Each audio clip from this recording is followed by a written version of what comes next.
राम राम राम हरे हरे हरे कृष्ण कृष्ण कृष्ण हरे हरे हरे राम राम राम हरे हरे हरे कृष्ण कृष्ण कृष्ण हरे हरे हरे राम राम राम हरे हरे हरे कृष्ण कृष्ण कृष्ण हरे हरे हरे राम राम राम हरे हरे हरे कृष्ण कृष्ण कृष्ण हरे हरे हरे राम राम राम हरे हरे हरे कृष्ण हरे राम राम हरे हरे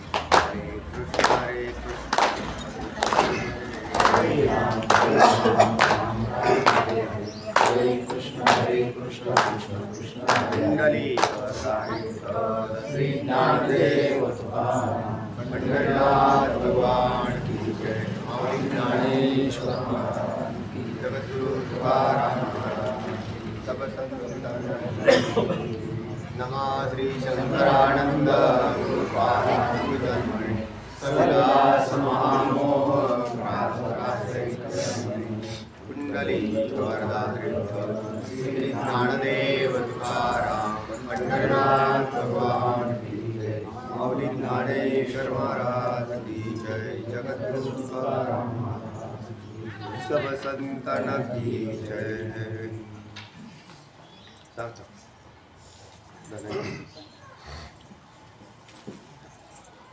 नाही चिंतन करत चिरोळते सांगते त्याला का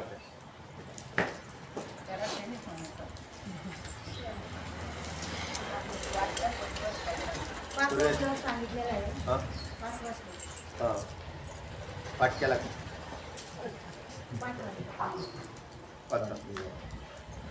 सांगा तर असं सांगितलेलं प्राण हा नखशिकांत व्यापून राहिलेला श्लोक उच्चारण मागचं सांगतात मागचं सांगतात का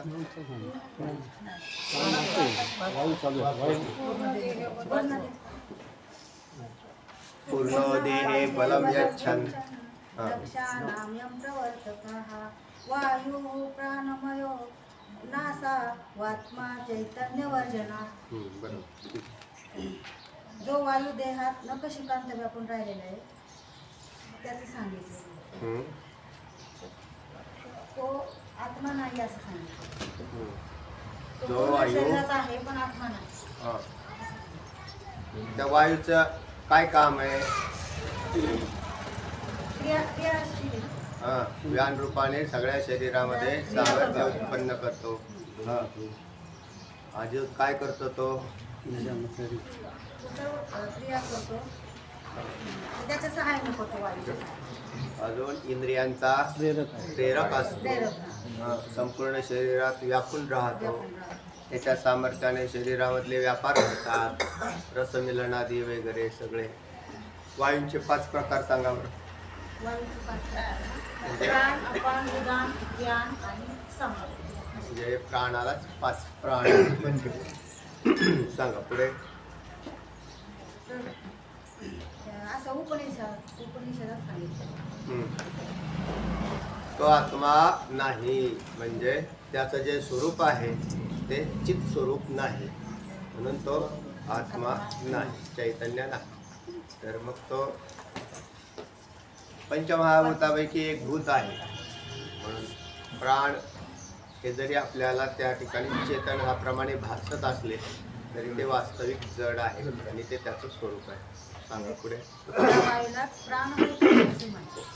त्याला काय म्हटलं प्राण या नावाने संबोधलं जातं आणि मग त्या प्राण हा एक शब्द जरी असला तरी सगळे वायू आला त्यातला किंवा वायू म्हणतात आणि त्याच्यात कर्मेंद्रिय मिसळली की प्राणमय कोश तयार होतो नुसता प्राण म्हणजे प्राणमय कोश नाही तर त्याच्यामध्ये कर्मेंद्रियासहित जे प्राण तर त्याला प्राणमय कोश असं म्हटलेलं आहे कारण ते सुद्धा रजांशाचंच कार्य आहे कोण कर्मेंद्रिय अर्ध्या राजांशापासून कर्मेंद्रिय आणि अर्ध्या राजांशापासून प्राण असे झाले आणि मग ते दोन्ही एकच आहेत म्हणजे एका कोशाच्या अंतर्गत येतात आणि ते काय नाही आत्मा नाही म्हणजे चित स्वरूप नाही चैतन्य नाही, आत्मा नाही, तर ते घटाप्रमाणे जड आहे.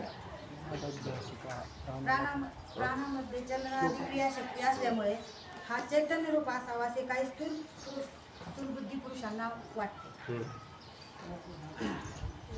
आता प्राण काय काय काम करतं ते सांगा. भ्रमाने वाटते. हा भ्रमाने वाटते. हा. प्राणाकडून काय काय कामं घडतात? सगळीच कामं जेवढी घडतात. जसं आता वाणीला सुद्धा बोलायचं असेल म्हणजे भाषण करायचं असेल तर काय करावं लागेल? प्राणांची सहकार्य करावं लागेल. काही आपल्याला वजन उचलायचे असतील हाताने तरी सुद्धा तर शक्ती प्राणांची सामर्थ्य निर्माण करते. किंवा धावपट्टूला पळताना तर हे सगळ्या ठिकाणी सामर्थ्य देण्याचं काम या प्राणांकडून आहे. आणि मग त्याच्यात जर कुठं न्यूनत्व तयार झालं, कमीपणा आला म्हणजे म्हणले की तो मनुष्य लगेच दुर्बल बनतो. ते म्हणतं की कशा म्हणजे कारण तेवढे प्राण खर्ची झाले की त्याच्या ठिकाणी दुर्बलता. आणि मग सक्षमता कशी तयार होते? त्या वेळेला शुद्धा तृषा या त्याच्यामध्ये न्यूनत्व येतं आणि मग ते त्याच्यात शुद्धा तृषांच्या द्वारे पूर्ण झाले, तृप्ती झाली, परत एकदा सामर्थ्य येतं. किंवा विकार झाले, रोग झाला तरी सुद्धा त्या ठिकाणी अशा प्रकारचं दुर्बलत्व आलेलं दिसतं. तर ते सुद्धा प्राणशक्ती नष्ट होते रोगांच्या द्वारे. आणि नंतरही त्यावेळेला सबलत्व म्हणजे शरीर चांगलं सामर्थ्यवान झालं की तरी त्याच्या ठिकाणी सामर्थ्य येताना दिसतंय. तर हा प्राण हा एकंदरीत आम्हाला काय म्हणायचं? प्राण हा आत्मा न भवती. प्राण हा आत्मा नाही. प्राण वायुमय असल्यामुळे चलनादी धर्म त्यामध्ये दिसले तरी तो चैतन्य विरहित आहे असं वाटतं. आहे हा? चैतन्य विरहित आहे. प्राण तो जडच आहे. प्राण जड आहे आणि तो चैतन्य विरहित आहे, चैतन्य रहित आहे म्हणजे चैतन्य नाही. चैतन्याच्या ठिकाणी असणारा चेतनत्व धर्म जसं आपल्याला आपण पाहतोय म्हणजे सच्चित आणि आनंद हे चैतन्याच्या ठिकाणी लावतो. त्यात चेतनत्व म्हणजे हालचाल होताना दिसते. तर ते हालचाल तिकडे चैतन्यातही संभवताना दिसते आणि इकडे सुद्धा संभवताना दिसते. म्हणून कोणी अशी शंका करेल की मग प्राण सुद्धा चेतन स्वरूप आहे, पण प्राण चेतन स्वरूप नाही. तर ते जड आहे. म्हणून प्राणामध्ये चलनादी क्रिया शक्ती असल्यामुळे म्हणजे क्रिया शक्ती असल्यामुळे चेतनत्व आल्याप्रमाणे वाटतं, पण ते क्रिया शक्तीचं आहे. आणि ही क्रिया सृष्टी उत्पन्न होताना तिच्यात काहींनी स्वतंत्र सृष्टी उत्पन्न होते असं सांगितलं की परमाणू अणू नंतर अणूंचे 2 अणू एकत्र येऊन द्विअणू त्रिअणू चौअणू न्यायशास्त्रकार म्हणतात त्या पद्धतीने. आणि मग त्याच्यामध्ये आपोआप अवयवी तयार होऊन सृष्टीमध्ये सृष्टी म्हणजे या सृष्टीचे पाठ तयार झाले आणि मग त्याच्यानंतर ही सृष्टी तयार झाली अशा प्रकारचं म्हटलं. मग ते कसे होतात तर ते म्हटले त्याच्यामध्ये निसर्गता. बरेचसे लोकही असं मानतात की निसर्गता अशा प्रकारच्या क्रिया या सृष्टीमध्ये होत राहतात. तर मग म्हणजेच क्रियाशक्ती तिथे प्रतीला येत असते. म्हणून काय ते चैतन्य थोडंच आहे तेव्हा. म्हणून क्रियाशक्ती ही स्वतंत्र आहे आणि चैतन्य हे स्वतंत्र आहे. नाहीतर मग क्रियाशक्तीलाच चैतन्य म्हणते. आणि तशी फजिती झालेलीच आहे लोकांची, कारण लोक प्राणांनाच आत्मा समजतात. त्याचे प्राण गेले म्हणजे आत्मा. प्राण म्हणजेच आत्मा. आणि हिरण्यगर्भ उपासक तुम्हाला काल सांगितलं ते तर सरळ सरळ प्राणांनाच काय मानतात? आत्मा मानतात. हे मत आहे बरं. जे प्राणमय कोशाला आत्मा मानणारे हिरण्यगर्भोपासक आहेत. कोण मानतं प्राणाला आत्मा? कोण मानतं प्राणमय कोशाला आत्मा? कोण मानतं? तर हिरण्यगर्भोपासक मानतात.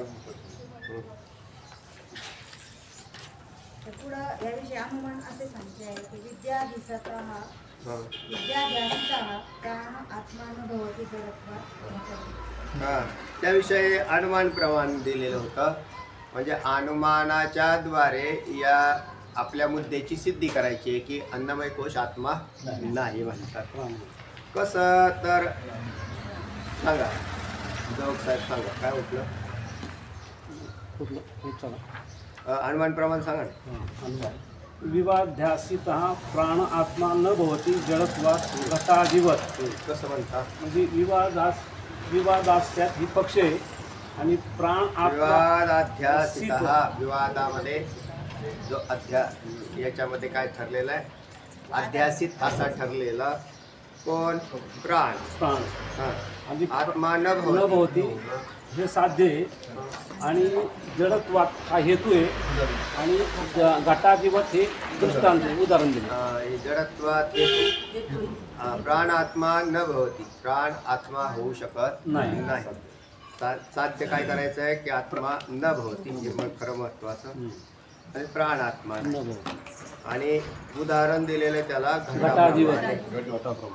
तात्पर्य प्राणमय कोश हा आत्मा नाही. प्राणमय कोश आत्मा नाही, एवढं आम्हाला तात्पर्य काढायचं होतं. सांगा पुढे, सांगा पुढे. त्याला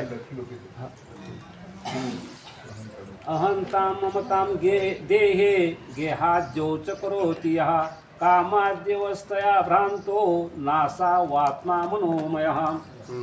जो देहावर अहंता आणि ग्रहाधिकाच्या ठिकाणी ममता, गेहादव, गेह गृह म्हणजे घर आणि तत्संबंधी बाकीचा पसारा आदी, ग्रहाधिकाच्या ठिकाणी ममता ठेवतो आणि तो कामादी अवस्थाने भ्रांत झालेला असा त्याला मनोमय कोश असं म्हटलेलं आहे. आता मनोमय कोशाचा विचार चालू झाला. पहिले दोन कोश संपल्यानंतर सूक्ष्मदेहाच्या अंतर्गत असणारा हा मनोमय कोश आहे. मनोमय कोशाचं स्वरूप काय असं म्हटलं तर मन अधिक ज्ञानेंद्रिय, बरोबर मनोमय कोश बनलेला आहे. आता त्याच्यात मन हा अंतःकरण चतुष्टयातला संकल्प विकल्पात्मक असणारा एक भाग आहे, ज्याच्यामध्ये संकल्प विकल्प घडतो किंवा घडीमोडी उत्पन्न करतो. संकल्प उत्पन्न होतं, लगेच जातो, जीवाचे संकल्प झाले, देवाचा वेगळा आहे. तेव्हा मग असं जे मन, मग त्याच्यात आता त्याची पहिल्यांदा देहबुद्धी जर नाही झाली तर मग पुढचं कार्यच घडणार नाही. म्हणून पहिल्यांदा अहमाध्यास आणि नंतर असे दोन्ही अध्यास या ठिकाणी उत्पन्न झालेले दिसतात. म्हणजे प्रत्यक्ष कार्य घडलेलं दिसतंय ते मनाच्या द्वारे. म्हणून मनाला असं म्हटलं, एरवी कल्पनाची सावेव जया चैनी संगे जीव दशा वस्तू. काय एरवी मन हे नाव कल्पनाची सावेव. तरी चुकलंय काय, ज्या चैनी संगे जीव दशा वस्तू.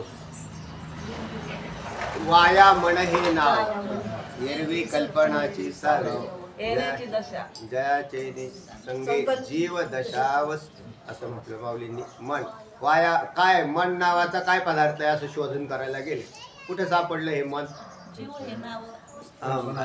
तर वायामन हे नाव एरवी कल्पनाची चाल. म्हणजे कल्पना म्हणजे नुसतंच का आता मला हे करायचंय बरं का, मला असं करायचंय बरं का, अशी एक कल्पना. पण ज्याला सुचते त्याचं नाव मन. मला आता नगरला जायचंय बरं का, आता ही कल्पना सुचलीच कोणाला, तर की नाही आज नगरला नाही जाता येणार कारण मला दुसरी काम आहे. त्याने लगेच ते मोडून टाकलं. संकल्प केला आणि संकल्प तोडला लगेच. तर हे कोण आहे, मन आहे, मन. म्हणून वाया मन हे नाव एरवी कल्पनाची सावे जयाचे. पण जयाचेनी संगे जीव दशा, त्याच मनाच्या संगतीत काय झाली, जीवदशेला प्राप्त झाला हा जीव, ज्याला मन असं म्हणतात. आणि आता हा मन, चला काय म्हणतात, त्या मनाचा विचार चालू झाला तर त्या जो देहावर अहंता म्हणजे अहम मी असं. आणि नंतर गृहाधिकाच्या ठिकाणी मम, अहंतेला धरून ममतेची उत्पत्ती होत असते नेहमी. अहंकार अहम जर नसेल तर मम उत्पन्नच होणार नाही. म्हणून पहिल्यांदा अहम. बरं, अहम कुठे उत्पन्न झाला तर देहाधिकाच्या ठिकाणी. कारण दृष्टीदृष्टीने देह हा तो अत्यंत जवळचा, या मनोमय कोशाचा जवळचा कोण आहे? देह. म्हणून त्या ठिकाणी देहाच्या ठिकाणी अहंतेची उत्पत्ती. आणि एकदा देह मी आहे असं ठरलं की देह संबंधी माझे आहेत असं ठरतं. आणि मग हे दोन्ही अध्यासच आहेत. अध्यास म्हणजे सांगा. अविद्येच्या आवरण आणि विक्षेप अशा दोन शक्ती आहेत. त्यातील आवरण शक्तीमुळे प्राण्याला स्वतःचा विसर पडतो. म्हणजे तो स्वतः नित्य शुद्ध स्वरूपाचा असला तर त्याला त्याचं विस्मरण झालेलं आहे. म्हणजे प्राण्याला म्हणजे मनुष्य प्राणी आता इथला आपला सगळ्याच प्राण्यांना विसर आहे. पण त्यांना याच्यातलं कळतच काय? माणसांनाच नीट कळाना तर प्राण्यांना कधी कळवायचं? त्या आत्मस्वरूपावर आवरण आलं. आता आवरण नावाची शक्ती अज्ञानाची, तर अविद्या म्हटलं तर अज्ञानाची जी शक्ती आहे, पहिल्यांदा अज्ञान, नंतर आवरण पडलं की विक्षेपाची उत्पत्ती. त्या विक्षेपात सूक्ष्मदेह, आणि त्या सूक्ष्मदेहात मन नावाचा घटक काम करतो. म्हणजे हेही विक्षेपाचंच काम आहे. मन हे विक्षिप्तच आहे. आवरण आल्यामुळे स्वरूप झाकलं गेलं. म्हणजे मी कोण आहे? होता चैतन्य स्वरूप आत्मा. पण म्हणले मग आता याला संगती दुसरी काही नाही, तुम्हाला अज्ञान मानूनच संगती मानावी लागते. नाही तर मुक्त शुद्ध बुद्ध असणारं चैतन्य बद्ध कसं काय झालं? याला संगती काहीच नाही. झालंय म्हणून सांगतो आम्ही. एरवी तुम्ही मुक्तच आहात याच्यामध्ये. कारण बघा, जर शुद्ध बुद्ध अशा चैतन्य हे असंग, निर्विकार, निर्गुण असं असेल तर याला झाकण्याची किंवा आवरण घालण्याची शक्ती कोणाकडे? म्हणून अज्ञान नावाचा घटक मानून शक्ती मानली, बस, बाकी काहीच नाही. नाहीतर संगतीच नाही याला. आम्हाला जीवपणा भासतो म्हणून मोक्षाची गरज लागते.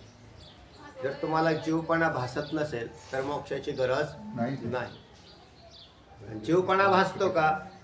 तर कशावरून? तर तुम्ही स्वतःला देह समजलं. तुम्ही आहात नित्य शुद्ध बुद्ध असं चैतन्य. आणि आता समजताना जर म्हणजे शब्दज्ञानाने मी सच्चिदानंद स्वरूप आहे, शब्दज्ञानाने, आणि वास्तव ज्ञानाने मी देह आहे, तर याला मोक्षाची गरज आहे. कारण हा शब्दज्ञान पारंगत जरी झाला मनुष्य तरी सुद्धा प्रॅक्टिकली काय, थेरॉटिकली वेगळं आहे. त्याच्यात हाच प्रश्न आहे. जसं तिकडे मुलांना शिकवताना केमिस्ट्री, फिजिक्स त्याच्यामध्ये काय केलं जातं? प्रॅक्टिकल आणि थेरॉटिकल असे दोन भाग असतात.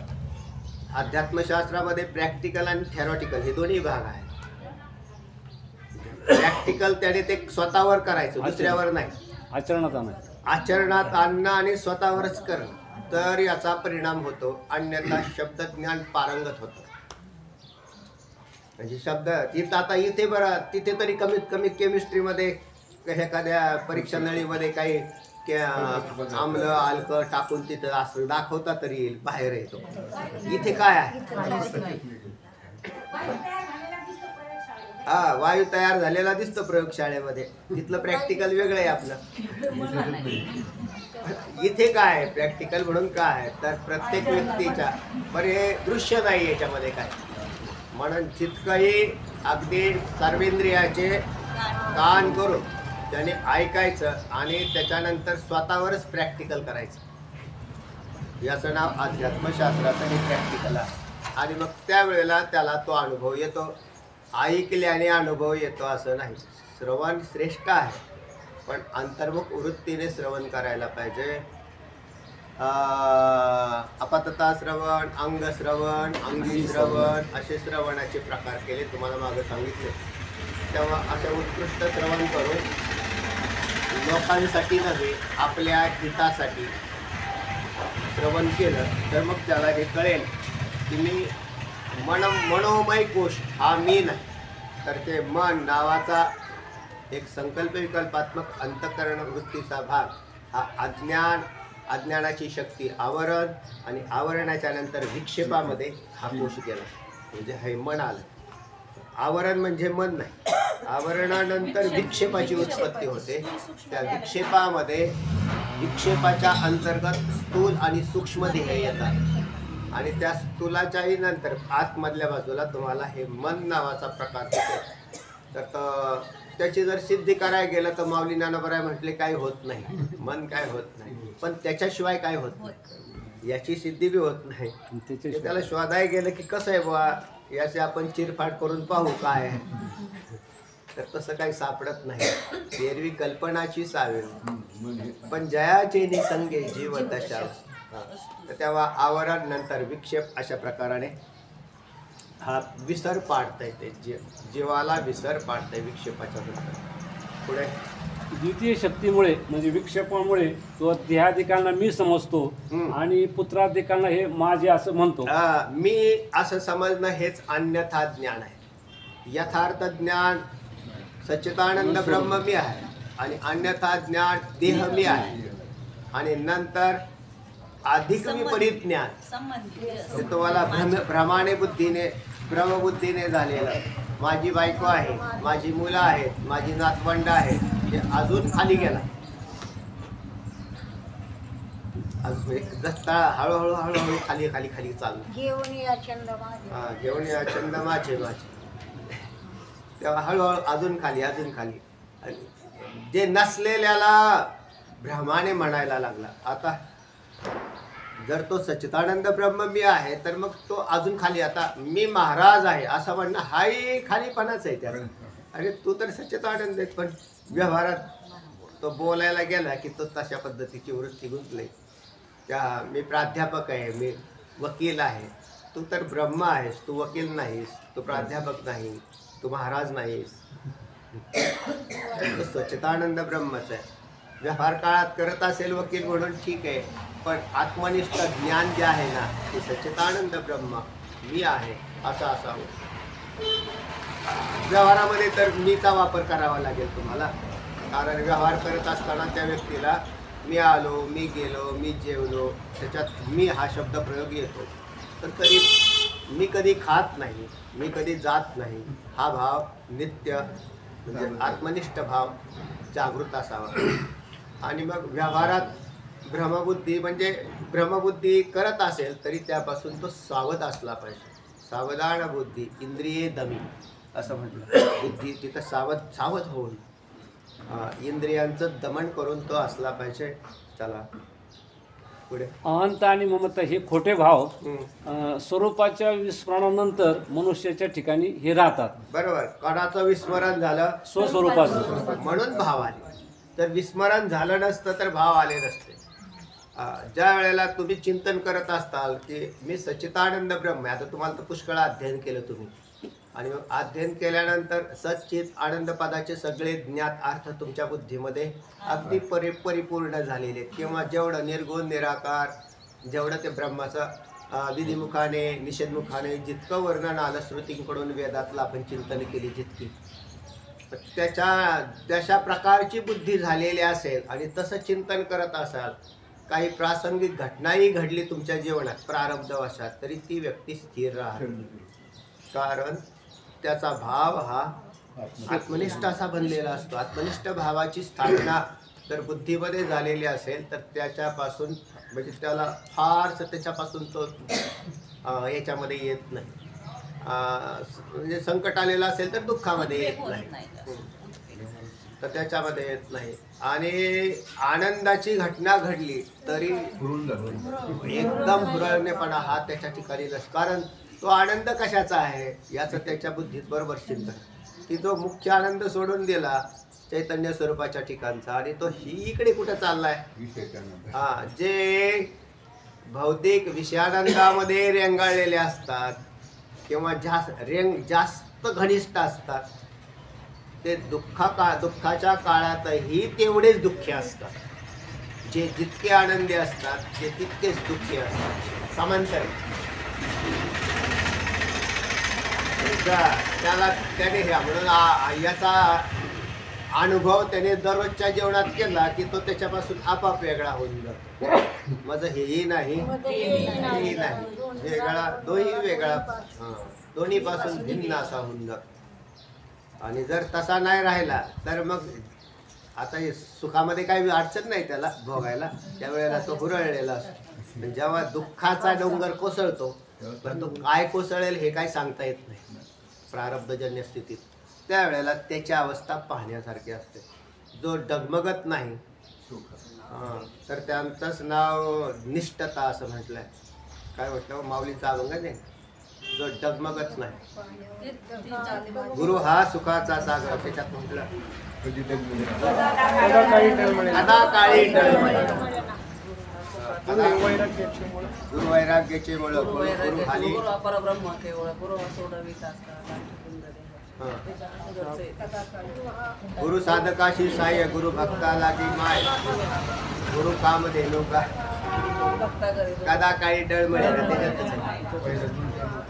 चला म्हणून श्री गौडपादाचार्यांनी निद्रावस्था आणि स्वप्न म्हटलंय. आणि आचार्यांच्या जे गुरु असणारे गौडपादाचार्य यांनी निद्रावस्था व स्वप्न असं म्हटले. आणि निद्रावस्थेला निद्रावस्था आणि इथपर्यंतच म्हणायचं. आणि स्वप्न व जागृत यांना स्वप्न असे म्हटले नाही. असं करून घ्या. काल सांगताना बहुतेक चुकलेलं आहे. म्हणजे निद्रावस्थेला इथं थांबावं लागेल आपल्याला. निद्रावस्थेला निद्रावस्था आणि पासून विभागणी करा. स्वप्न आणि जागृत व जागृत यांना स्वप्न म्हणजे जागृत हे बरोबर आहे. जागृती आणि स्वप्नाला या दोघांनाही स्वप्नच म्हणा आणि निद्रावस्थेला निद्रावस्थाच म्हणा.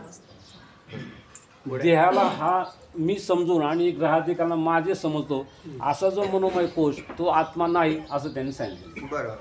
तर तेव्हा हा मी असे समजून हे गृहाधिक पदार्थ माझे आहेत असे समजणार असे जो समजतो तो मनोमय कोशही आत्मा नव्हे. कारण मनाचे जे स्वरूप आहे ते स्थिर नसून कधी ते कामरूपाने, कधी अत्यंत लोभीपणाने आणि कधी अस्थिरपणाने असं स्वरूप असल्यामुळं तो आत्मा म्हणणं अयुक्त आहे. मन कधी कामिक बनतं, अनेक इच्छा करतं अनात्म पदार्थांची. तेच मन इच्छा म्हणजे काम पूर्ण झाला की लोभ होतो, काम अपूर्ण झाला की क्रोध उत्पन्न होतो. अशा प्रकाराने कामाची एखादा काम पूर्ण झाला, इच्छा पूर्ण झाली की तो मनुष्याची त्याच्यावर भागत नाही. त्याच्यानंतर अधिक लोभाची उत्पत्ती होते आणि अधिक लोभ बघा आता कुठेतरी एक लोभ पराभूतच होतो. त्यावेळेला लगेच हा क्रोधी बनतो. म्हणून क्रोधी आणि लोभी या अवस्था सारख्या फिरत राहतात आणि ते मनाच्या संगतीत राहतात. कारण मन इच्छा करतं. इच्छा वाढविते वेल, खुंटावा तो खरा बोल, तुका म्हणे मोल, झाकले ते पावेल, इच्छा वाढविते वेल. चल जे विकारी असतं ते आत्मभिन्न असतं. म्हणजे जसं घटावरून त्यांनी सांगितलं त्याच्यामुळं मनोमय कोश हा आत्मा नाही असं त्यांनी सांगितलं. तर तेव्हा जे विकारी ते आत्मभिन्न. कारण आत्मा विकारी नाही. ज्याच्यात विकारच होत नाही तो आत्मा. मग आता एकच एवढा मुद्दा जरी धरला तरी तुम्हाला सगळे अनात्म पदार्थ विकारीच दिसतील, त्याच्यात विकार झालेले दिसतील. उत्पत्ती हा विकारच आहे आणि नाश विकार आहे. उत्पत्ती नाशाच्या मधले जायते, अस्ति, वर्धते, विपरिणमते, अपक्षयते आणि विनश्यते सगळे विकारच आहे. आत्म्याला हे नाहीच आहे. मग आता याच्यामधला हे मन सुद्धा हे नित्य नाही, कारण हे विकारी आहे. विकारी उत्पन्न झालं. याचा स्वभाव विकारी, धर्म विकारी. म्हणजे उत्पन्न झाल्यापासूनच सगळाच विकार. तर उत्पन्न झालं म्हटलं की विकार आला. म्हणून मन हे विकारी आहे. जे विकारी असतं ते आत्मा नसतं. ते आत्मभिन्न असतं म्हणजेच आत्मा नाही. पुढे त्याचं अनुमान असं मांडलं नाही. मनोमय आत्मा न होती विकारित्वात देहवत. म्हणजे कसं सांगा? म्हणजे मनोमय कोश हा आत्मा नाही, कारण ते विकार आहे म्हणून. आणि त्याला उदाहरण दिलं देह हा विकारी आहे, नाशिवंत आहे. त्याप्रमाणे मनोमय कोश सुद्धा विकारी आहे म्हणून आता तो आत्मा सांगितलं नाही. तुम्हाला की षडभाव विकार नाही, देहाच्या ठिकाणी जसे दिसतात तसे आत्म्याच्या ठिकाणी नाही, ते आत्म्याच्या ठिकाणी नाही. आणि मन उत्पन्न झालेलं विकारी आहे आहे. म्हणजे विकारी आहे. त्याचे सगळे विकार आले त्याचे. इथं पण विवादाध्यासिता विवादाध्यासिता लावून घ्यायची. आता संपलं का? आता कर्तृत्व संज्ञा विज्ञानमय कोशाचे स्वरूप दाखवून त्याचे अनात्मत्व व्यक्त करतात. म्हणजे विज्ञानमय कोश. आता पहिली गोष्ट, विज्ञानमय कोश म्हणजे काय?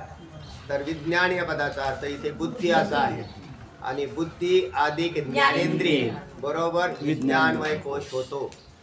हे सगळं नीट लक्षात ठेवत चला. बुद्धी अधिक ज्ञानेंद्रिय बरोबर विज्ञानमय कोश. मन अधिक ज्ञानेंद्रिय बरोबर मनोमय कोश. मनोमय. प्राण अधिक कर्मेंद्रिय कर्मेंद्रिय बरोबर प्राणमय कोश. हा.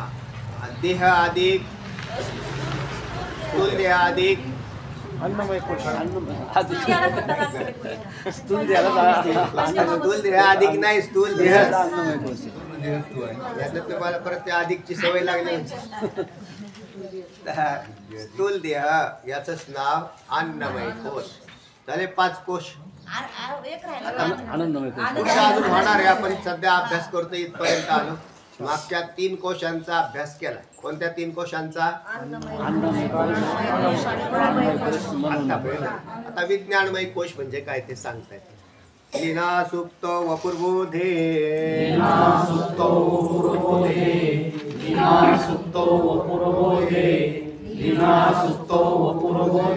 व्याप्नुया दान खाग्रगा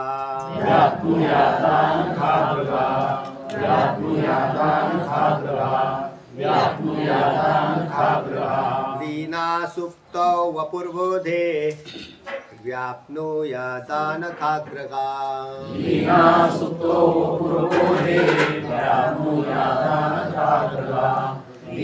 सुप्त वपुर्बोधे व्याप्नुया दान खाग्रगा चिच्छायायोपेत धीर्नात्मा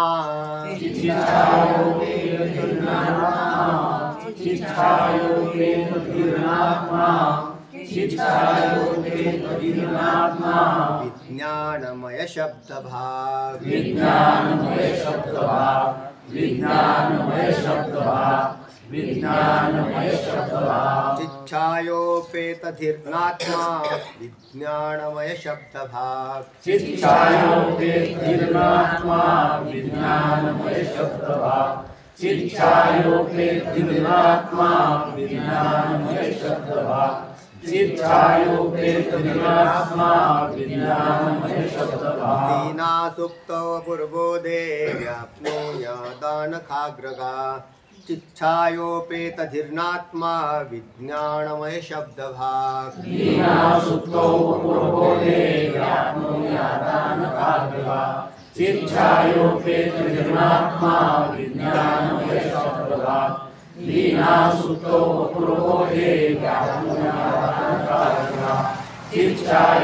धीर्नात्मा विज्ञानमय शब्दभाग लीना सुप्त पूर्वोदे व्याप्नुया दान खाग्रगा चिच्छायोपेत धीर्नात्मा विज्ञानमय शब्दभाग लीना सुप्त वपुहु बोधे व्याप्नुयात अर्धात घेतला आणि खाली राहिला आ नखाग्रगा आ नखाग्रगा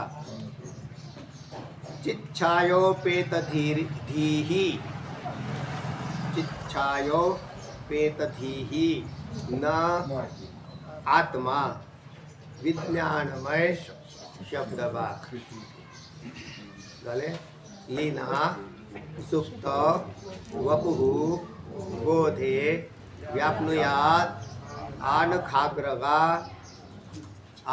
नखाग्रगा असा शब्द येतो. आ म्हणजे असं म्हणतात. समग्र सगळं आ नखाग्रगा चिच्छायोपेतधीहि न आत्मा विज्ञानमय शब्दभाग. सांगा शिंदे. लीना सुप्तो ओपोभू बोधे व्यापोयात अनखग्रा आनखाग्रगा चिच्छा योपदिधी चिच्छायोपेतधीहि न आत्मा न आत्मा विज्ञानमय शब्द विज्ञानमय शब्दभाग. चला तेव्हा चिच्छायोपेतधीहि आता अन्वयार्थामध्ये घ्या. या म्हणजे जी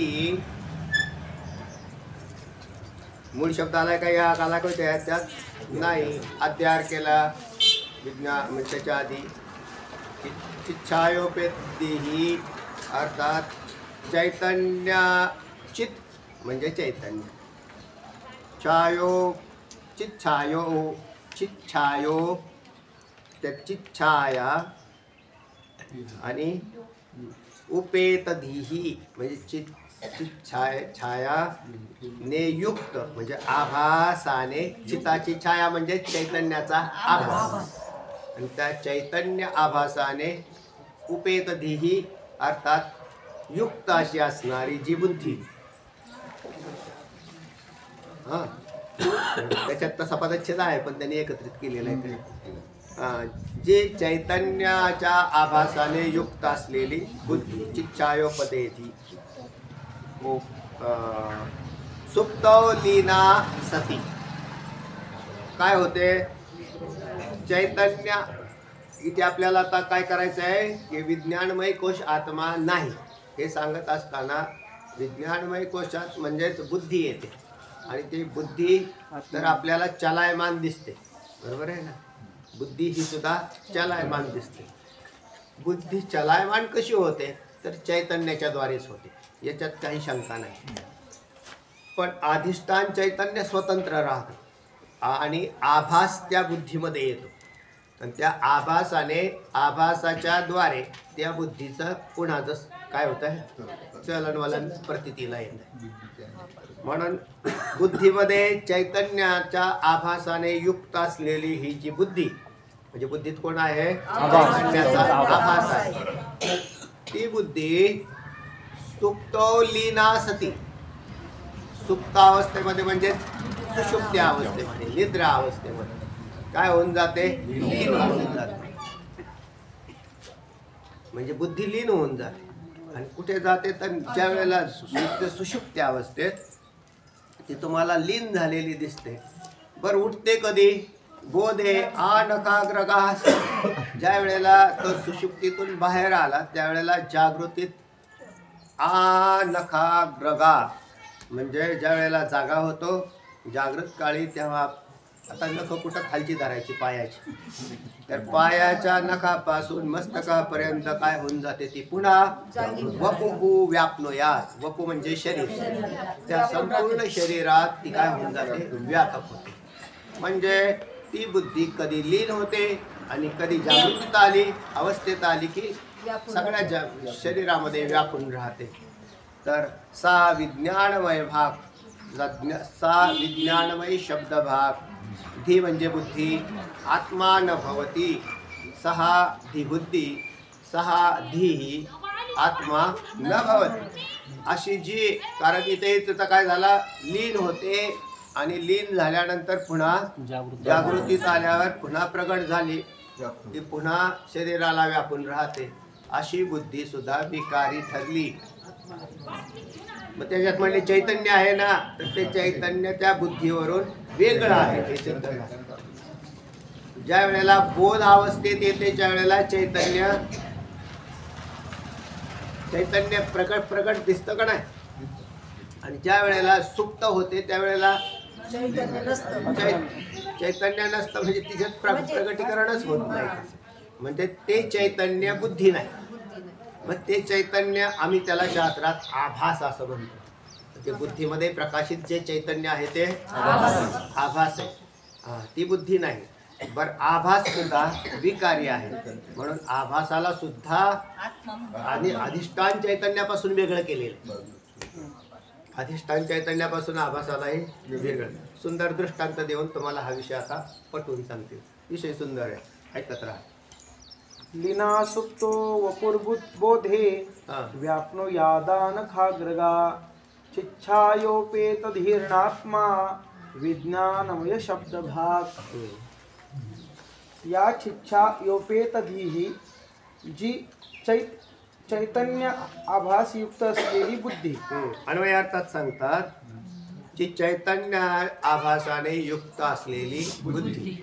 कारण आता चैतन्य आभासाने युक्त होण्याची हिला का गरज लागली, तर बुद्धी ही सुद्धा खरं तर जड आहे. कारण अंतःकरण म्हणजेच बुद्धी. मनबुद्धी चित्त अहंकारात पहिलं मनमय कोशात घालवलं, आता दुसरं आहे ती बुद्धी. हिचं काय काम आहे असं म्हटलं तर निश्चयात्मक हा बुद्धी ही असं म्हटलेलं आहे की जी निश्चय करते, तिचं नाव काय आहे बुद्धी. मनाने संकल्प केल्यानंतर सगळेच संकल्प सिद्धीला जातात असे नाही जीवाचे. तर मग पैकी एखादा संकल्प त्याचा नक्की झाला आणि तो नक्की करण्याचं काम जे करते तिचं नाव बुद्धी. आता हे करायचंच आहे, म्हणजे काही पैसे खर्च करायचे आहेत त्याला, बाजारातून काही वस्तू आणायची, तर त्यावेळेला आधी संकल्प होतो की असं करावं. पण हे जर आपण ती जर दुसरी ही जर वस्तू घेतली तर आपले ज्या कामासाठी आलेलं त्याच्यात पैसे काय होतील, कमी पडतील. मग आता काय करावं. पण मग त्याला नंतर लक्षात आलं की आपल्याकडे ATM कार्ड आहे आणि मग पण आता ही वस्तू तर आपल्याला घ्यावी लागेल, कारण हे आपण बरेच दिवस इच्छा करत होतो.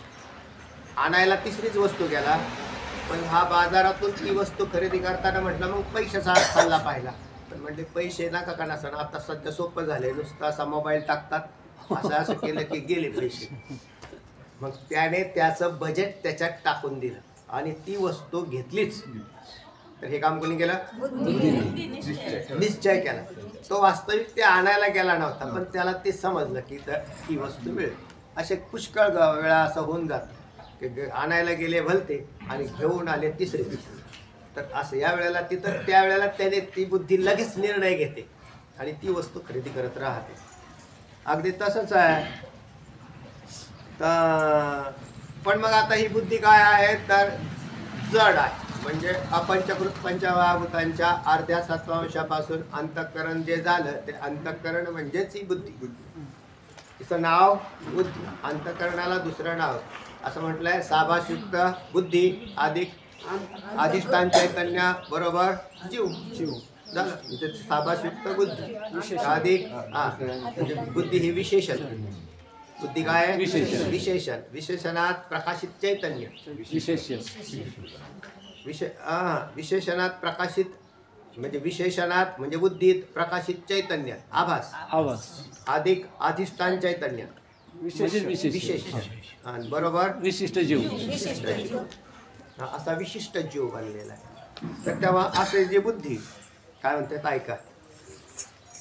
सुप्तो लीनासती निद्रा अवस्थेत लीन होऊन बोधे अनखाग्रगासती म्हणजे जागृत काली. नखाग्र असा उच्चार करा. नखा नाही, नखाग्रगा.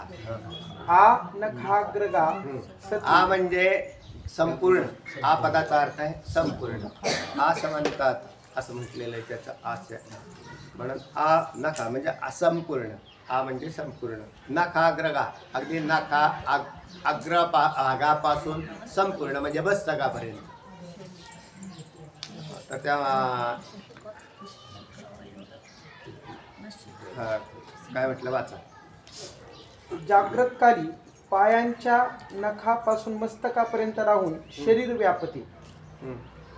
शरीर व्यापते म्हणजे व्यापण्यात म्हणजे व्यापणे व्यापते आणि वपू म्हणजे शरीर. सा विज्ञानमय. सा म्हणजे ती. पुन्हा पुन्हा येत राहतात हे शब्द सारे. लक्षात ठेवत चला. सा विज्ञानमय शब्द भाग धीही आत्मान भवती.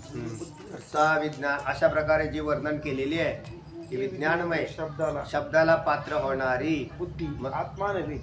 तर शब्दाला पात्र होणारी म्हणजे शब्दभाग शब्दाला पात्र शब्दाला पात्र आणि न शब्द पुढे आला म्हणून न पात्र होणारी बुद्धी आत्मा नव्हे म्हणजे न.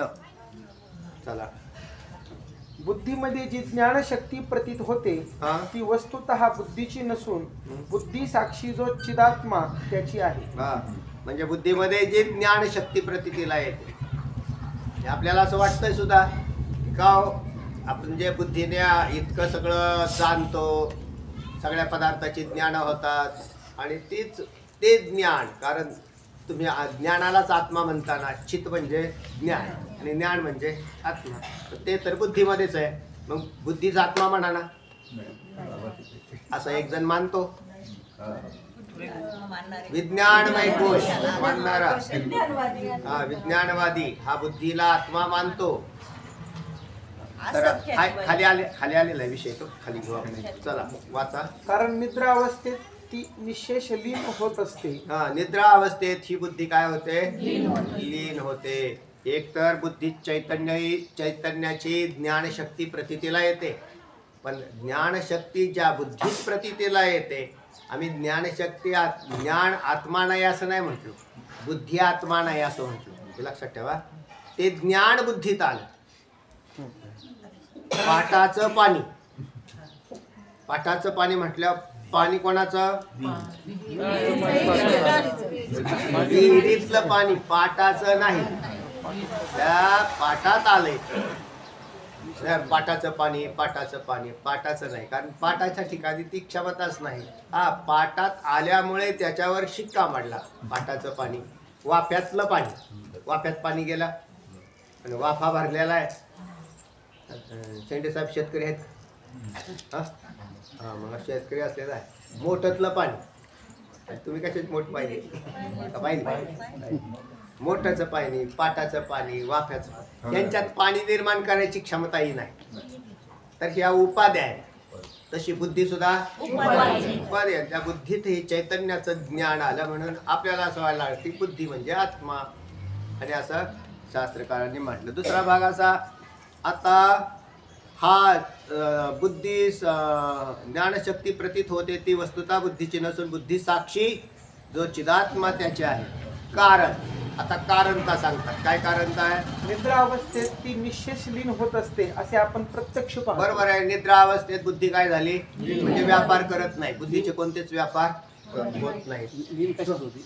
लीन कशात होती बुद्धी? अज्ञान. हा निद्रा तिथं कारण शरीर आहे.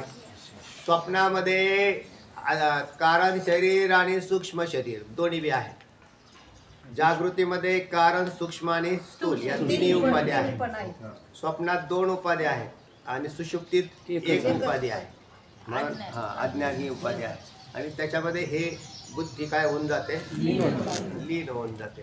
बुद्धी कोणत्या शरीराच्या अंतर्गत आहे?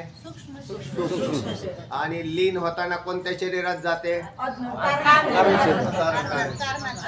ज्या वेळेला प्रगट होते तेव्हा कुठे येते? जागृतीतून स्थूल मध्ये आली का नाही? म्हणून ते सूक्ष्म आणि स्थूल असे दोन्ही मध्ये ती काम करते. आणि ज्या वेळेला झोप घेते त्यावेळेला खालच्या शरीरात गेली, खाली गेली, कारणामध्ये गेली. आणि म्हणून कारण शरीराच्या ठिकाणी थांबते. आता म्हणून निद्रा अवस्थेत ती काय झाली? लीन झाली. नाश नाही पावला, बुद्धीचा नाश झाला नाही, पण लीन झाली.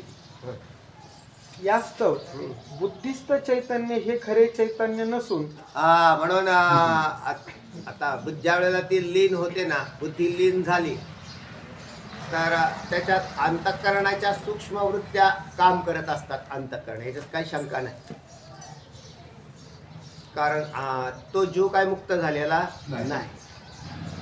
परंतु ज्या वेळेला झोपलेला असतो, झोपेतून उठल्यावर त्याला विचारलं कसा झोपला होता, तर म्हटलं आम्ही आनंदात झोपलो होतो. मग आनंदात झोपलो होतं हे तरी ज्ञान कोणीतरी केलेलं आहे. तर ते बुद्धिवृत्तीने केलेलं आहे का?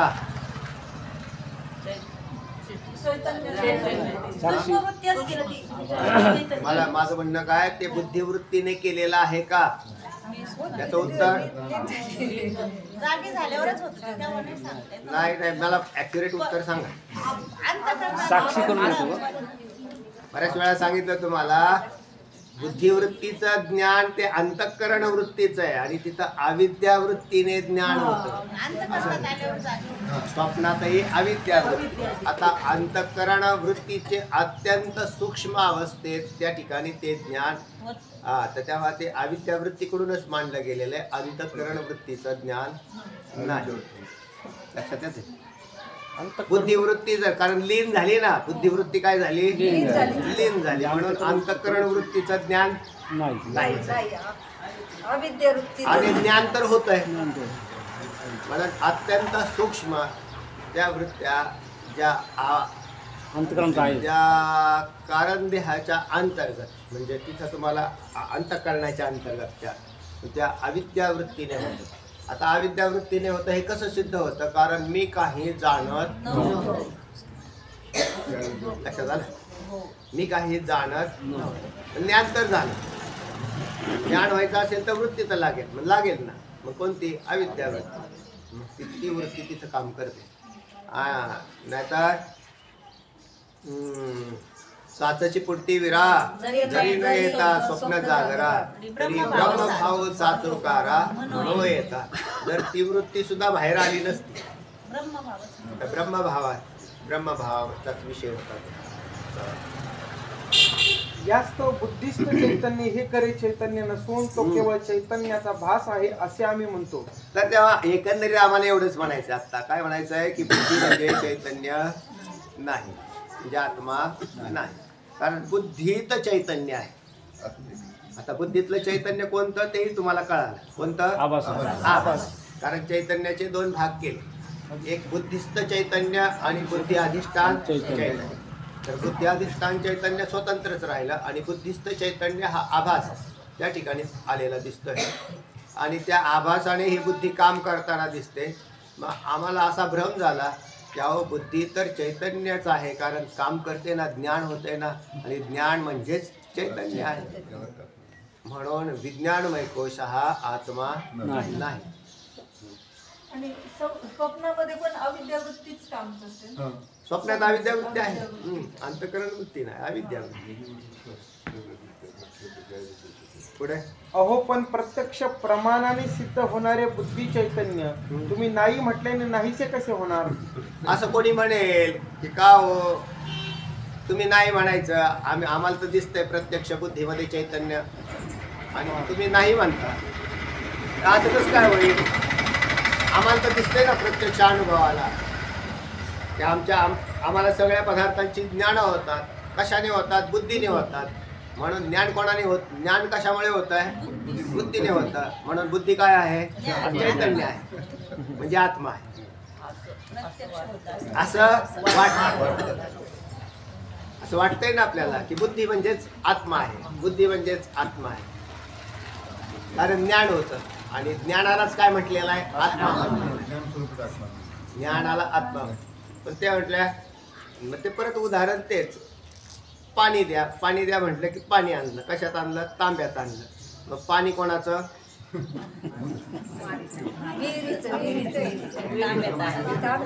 तांब्यात आल्याने त्या तांब्यातलं पाणी आहे ना, तांब्यातलं पाणी. तर तांब्या जो आहे ती काय झाली? पाणी झालं. अगदी समांतर आहे. बुद्धी आणि बुद्धिस्त म्हणजे त्यामध्ये असणार चैतन्य. म्हणून चैतन्य वेगळं आहे. आता हा विचार कसा आहे? तर बुद्धी बी दिसत नाही, तांब्या तरी दिसतोय, पाणी दिसतंय, बुद्धी दिसाना आणि त्यातलं चैतन्यही दिसाना. लोकांची अशी फसगत होती किंवा